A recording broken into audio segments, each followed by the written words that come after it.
There's a moment in history when sheer determination clashed with outdated rules, and it changed everything.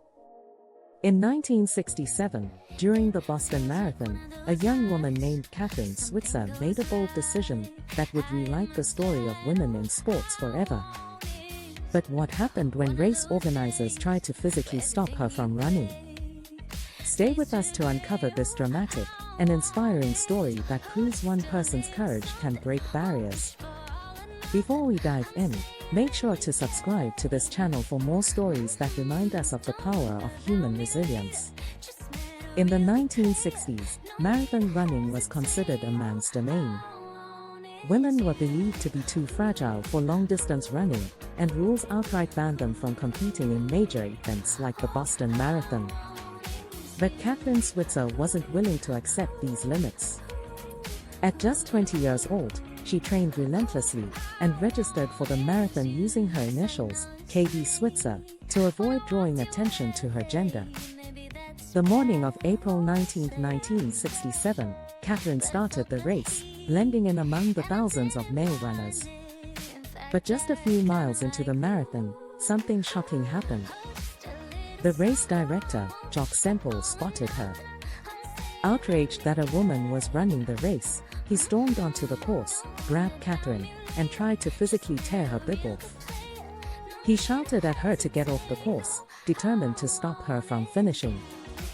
But Kathrine didn't stop. Her boyfriend, who was running alongside her, and other runners stepped in, shielding her from the furious official.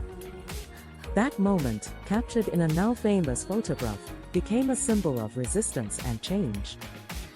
Despite the chaos, Kathrine kept running. Mile after mile she pushed forward, not just for herself but for all the women who had been told they didn't belong in sports.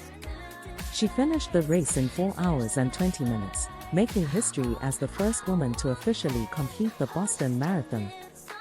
Kathrine's courage didn't just inspire women, it forced the world to question deeply ingrained prejudices. Her determination set off a chain reaction, leading to the official inclusion of women in the Boston Marathon in 1972.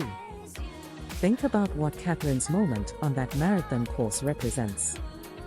It wasn't just a run, it was a rebellion, a statement that women deserve the same opportunities as men.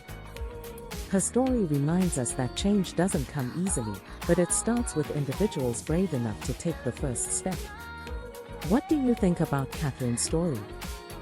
If you were in her position, would you have kept running? Share your thoughts in the comments below. And if you want more stories like this, hit that subscribe button and turn on notifications. History is full of incredible moments like this, and you won't want to miss them.